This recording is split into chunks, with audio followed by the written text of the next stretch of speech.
Hey guys, we're just going to spin some wool today. We're going ahead and going to hand card and spin just this handful of fiber off of one of my Jacob's fleece and yeah, using the new wheel. And yes, the new wheel looks a lot like the old wheel. We have been trying to tinker and finalize little bits here and there so that if we're going to make plans for people to build this, we have a set standard for what the base is like, how long the cross beams for the body are, things of that nature. So it does take some time at the end to cross the T's and dot the I's. But I really like this model. This has an early base, though. This isn't the base we settled on. But it is good enough to hold it up for this podcast. Getting excited about going to the spin-in up in Chillicothe, Missouri this year. The Missouri spin-in. It's being held there. Last year, it was down in Stillville, Missouri. And the previous year, it was Boonville and Grandview just before that. And those are the only ones I know of. I missed the Grandville one. I wasn't in the guild yet. And then I went to the Boonville one, and that's the only one I've been to so far. I was going to the Stillville one and had a terrible malady the day that I woke up and was supposed to drive my nieces down there, so I wasn't able to make that one, and now getting excited about going to Chillicothe as long as nobody is sick when the time comes. Alright, so to get me started, I'm just going to wrap some of my fiber around the tip here, draft out just a little bit so I can add some twist to it, kind of just creating my own leader here. And then once I get enough that I think I can put some wind on to the quill and then still have enough to come out, that's where I wind on, and I'm good to go. I was really hoping that it would be bright enough, long enough, that I could do these outside now, and I think we're getting close, but today was still got dark a little earlier than I was ready to shoot, so I had to do another one inside, but I am going to try to scout another indoor nighttime location that I can film in that won't be right here in front of my pocket doors, in case I don't get a chance to spin outside for the next few of these episodes.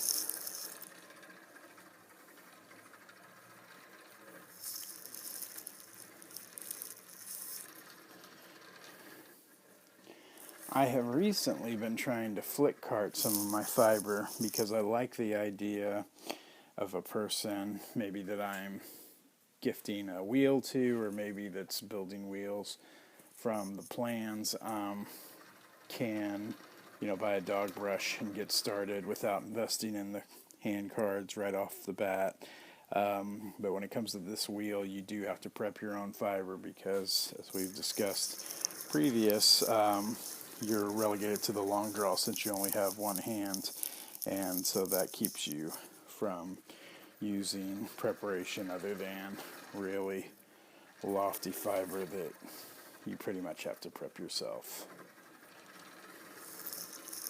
because you need it so loosely packed. Anyway, so that makes me want to buy a bunch of inexpensive dog brushes and have them on hand so that if I gift the wheel to somebody who hasn't started in the fiber arts, they at least have that to open up those locks and to draft from. But when I try to use it, I am just not that good at the flick carting yet, so I don't know that it's that approachable of a method for other people. But maybe some of you, have been flick carting longer, or you know the trick, but to me, if the fiber isn't in the best of shape before you start, it's a little more intensive to actually get it opened up enough that it's going to be, an enjoyable draft.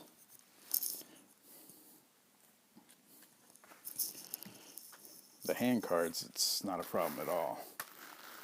You brush it 3 times, and then you take one card off, and then you brush it 3 times, and you take the other card off. And by that point, you're kind of playing it by ear, seeing which one looks like it needs opened up a little more.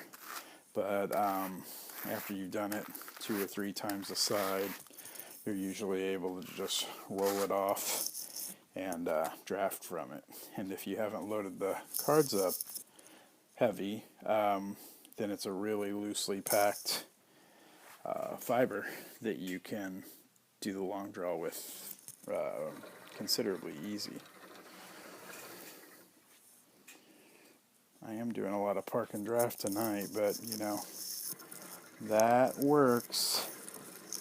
The reason I am doing the park and draft is actually the light is behind the camera, so I'm on the wrong side of this fiber to have it lit. And for some reason, when I'm in low light, I draft thicker. I don't know if everybody experiences this, but I certainly, if I am spinning in incandescent lighting, I definitely have thicker yarn than if I get outside and I'm able to spin in the sunlight. I spin a lot finer in the sunlight than I do under normal house lights. Now these lights that I've got in, they're pretty bright, and I have them that way for filming, but that doesn't help when they're on the opposite side of the fiber from you, the light. So that's why I am running into some thickness in my drafting, which probably isn't that bad for the video, but as far as being able to pull back easily, it is slowing me up, and you can probably hear my spindle tip a little more because of the pressure I'm holding against it from that drafting.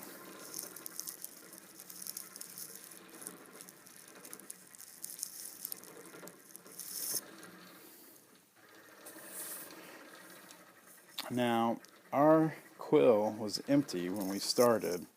This is only my second set of brushes, but we're already packing it on pretty quickly. I mean, every time I wind on, it's a yard of yarn, which is nice, but this wheel just really seems to move pretty fast. So I'm getting one of these over to my niece. She hasn't seen it yet, but I think she's going to like it.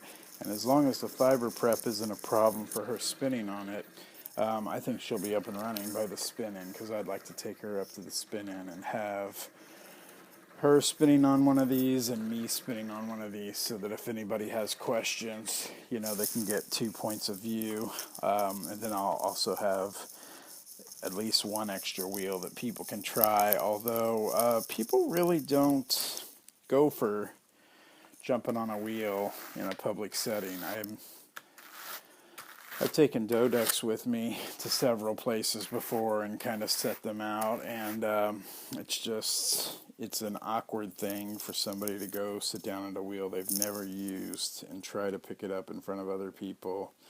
And if you ever want to make spinning hard, try doing it in front of others, because all of a sudden, for no reason, you can't draft and just all kinds of stuff. So I understand it, but anyways, it always ends up, I take wheels so that people can try them if they'd like, and people are interested in the wheels, but nobody really wants to sit down at one and give it a shot. Hopefully this will be different, because this wheel seems a little more approachable, and I think people generally have a curiosity about great wheels. They see them a lot, and they kind of feel like as a spinner. It's part of their heritage. That those who came before them probably used a walking wheel or a great wheel if you go back far enough. But they really just, it's kind of far removed from what their experience is now. So when they get an option to use a functional great wheel, they are kind of interested in how it operates compared to what they're used to using.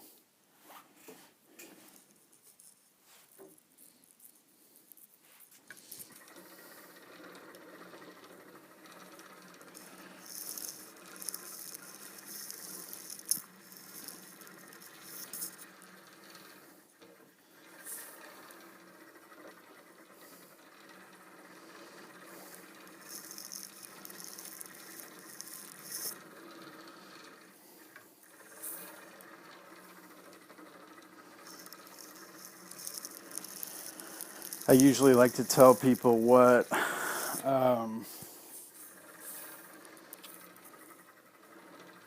ratio I'm at, and this wheel has a diameter of 19 1/4 inches, and then the diameter of the spindle pulley is 1 inch, and they're both octagons, so that means it's an equal matchup for the ratio, which means the ratio is 19 1/4 to 1.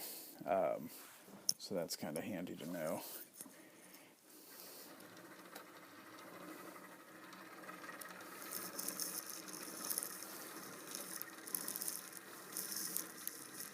Now I will tell you that even though this might be a little awkward for wool, and you might need to hand card wool, it probably would be perfect for cotton, because cotton's slicker, alpaca's slicker. So as long as you're trying to put a generous amount of twist in there, you should be able to do alpaca fine, even without having a pair of hand cards. You should be able to just kind of pick it apart in your hand before you get going, and then it should draft well.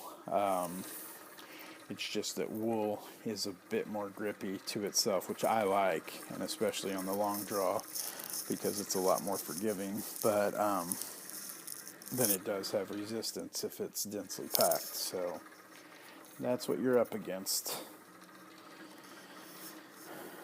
But I have sheep, and they don't grow cotton, so I am left to spinning wool for my part of things.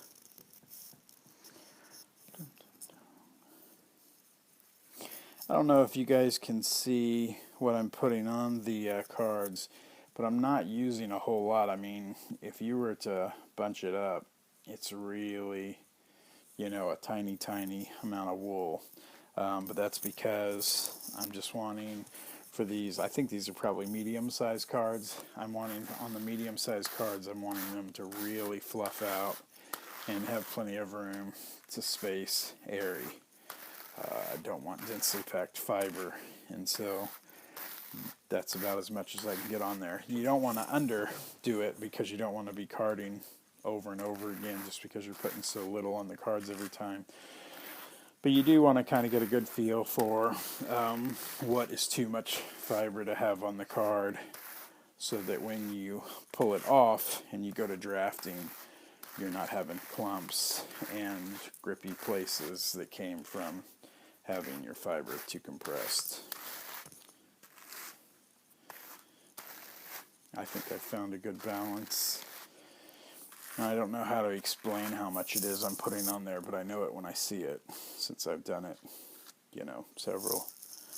several times a day, every day, for at least the past year.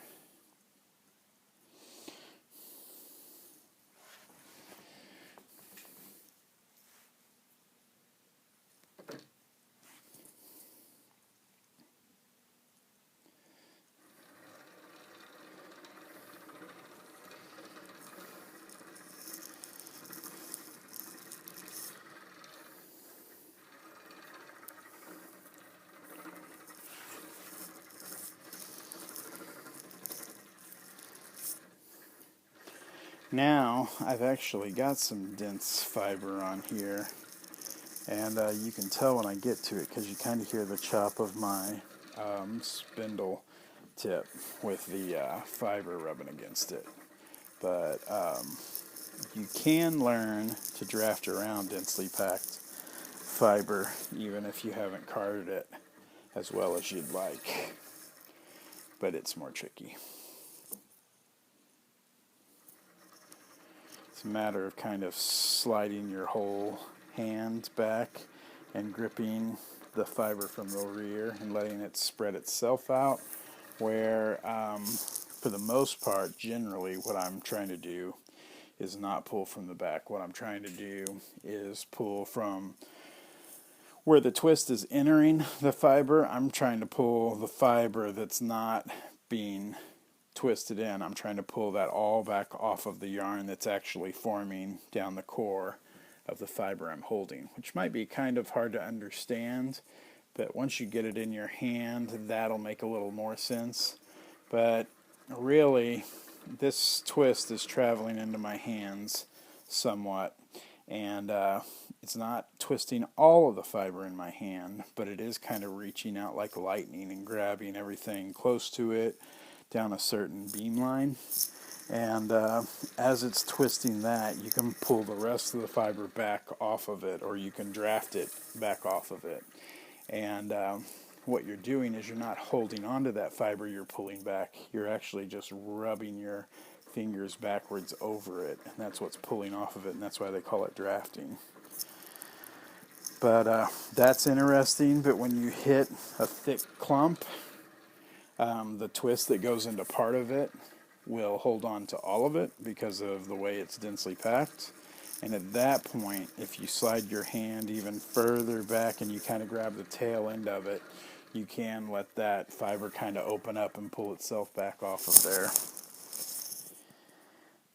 And it's kind of pointless for me to explain this because it doesn't make sense until you do it, but understanding the philosophy does kind of ring a bell then when you're on the wheel and you see it happening in your hand. It'll kind of stand out that, yeah, you know what you're feeling and you know what's happening with the fiber at that point. But to be honest, I really don't think you need any tutelage to spin well, as long as you're willing to just attempt spinning on a regular basis. I mean, I think just repetitiveness can teach you far more than instruction. And, you know, repetitiveness, for one, it's fun to spin every day. And for two, you don't have to think as much about what's going on. Your hands are learning it without your head understanding everything that happens. So that's nice, although it does make it hard to teach people that you know, because just because you're really good at doing it does not mean you're good at explaining it, because since the familiarity comes with so much repetition of the process, like, you really don't always know. I mean, there's a point once you get the unsupported long draw down that you really feel like you're just grabbing the fiber and pulling, and the yarn is coming out of it, and that is essentially what's happening. But you could certainly have a beginner sit down and pull the wool, and that is not what will happen. So you know that your hands are doing something more than what you think of them doing. And when people want to know what that is, when they want to know why you pull the fiber back and it forms yarn, they pull the fiber back and it comes apart, or it breaks, or it just comes out in big clumps. That's when it can get tricky to try to like narrow down, well, I do this, or maybe the fiber's doing this, even though you can't see that. This is going to be my last card of wool before I sign off tonight. Hopefully once I'm back outside I can speak up a little bit too. I have noticed that the podcasts are getting a little mumbly because I'm inside at night and trying to refrain from waking people up and stuff. So that should change once I can get outdoors and we have the nice scenery and the wonderful acoustics.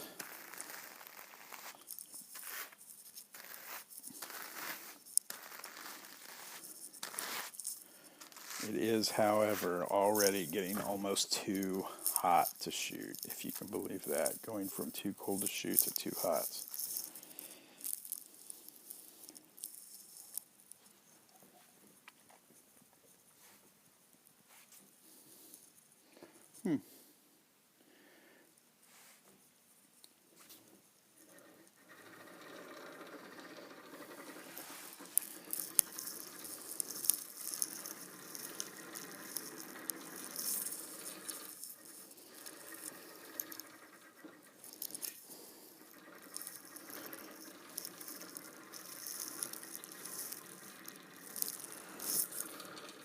So what's funny is what we have on the quill already is what would be a fourth of a ball of yarn, because when I get it about twice that fat, I'll pull this quill off and that'll be 1 ply of a 2 ply ball of yarn. So it doesn't look like much, and of course we haven't been spinning long, but we're already a quarter of a way to a cake of yarn that you can cake on like your normal mid-size ball caker or ball winder. Now you can pack ball cakes, yarn cakes, dense, and you can pack them loose. I pack them loose, so understandably I could fit more yarn on here and ply it, and then spin a more densely caked ball of yarn.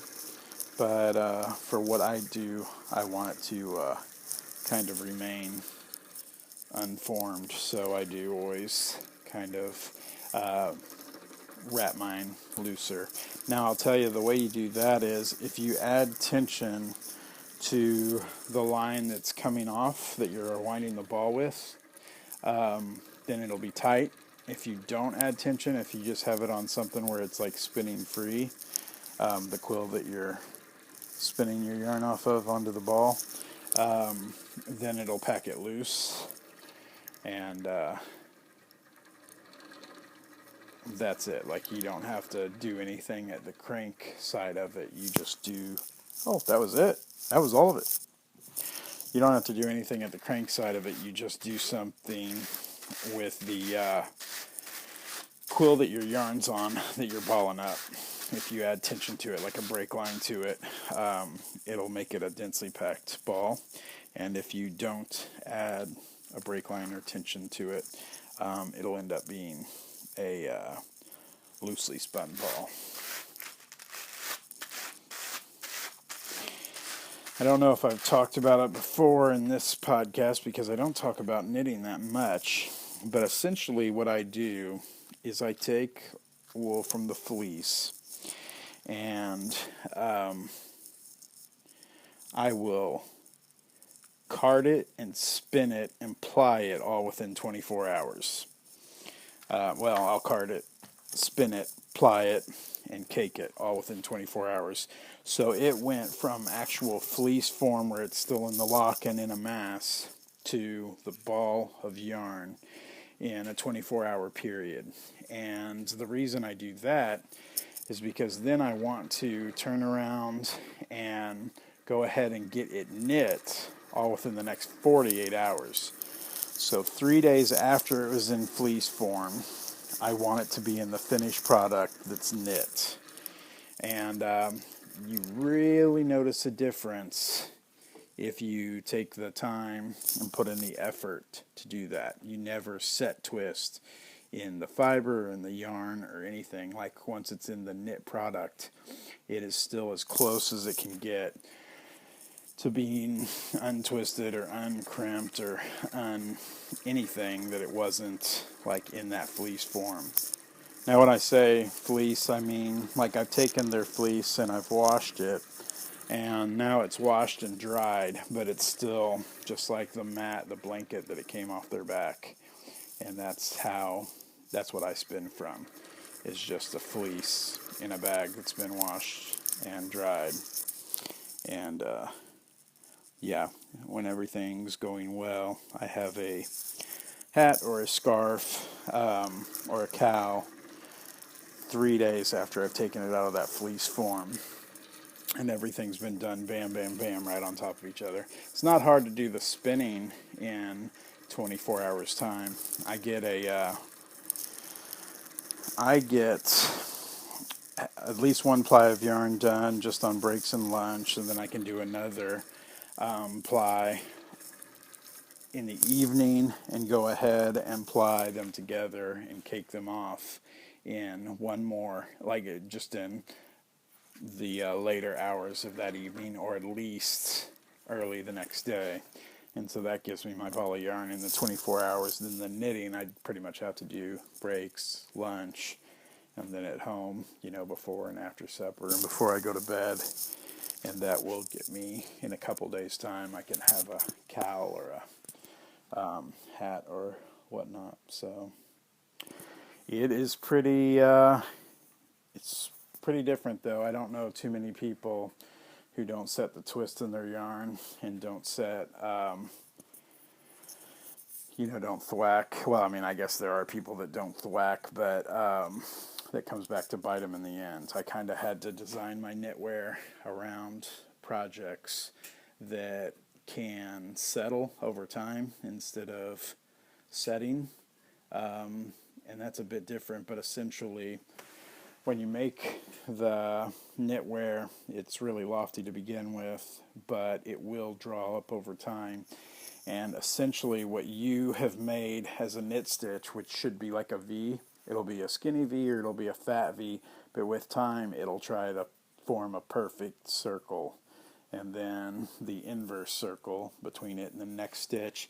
And it's really weird to see all those fibers trying to straighten out because they haven't been shocked, because when the hat does then, months later, reach its, I don't know what you would call it, but when everything is relaxed to its normal state, it's a different thing altogether. But essentially that's its natural state of being. And it's pretty neat, but it's not easy to do. You got to stay on top of stuff and, have your method set up. You've got to be prepared to follow it through before you even get started. So it does take a bit more preparation. Anyways, I hope you liked the show, and yeah, we'll see you next week.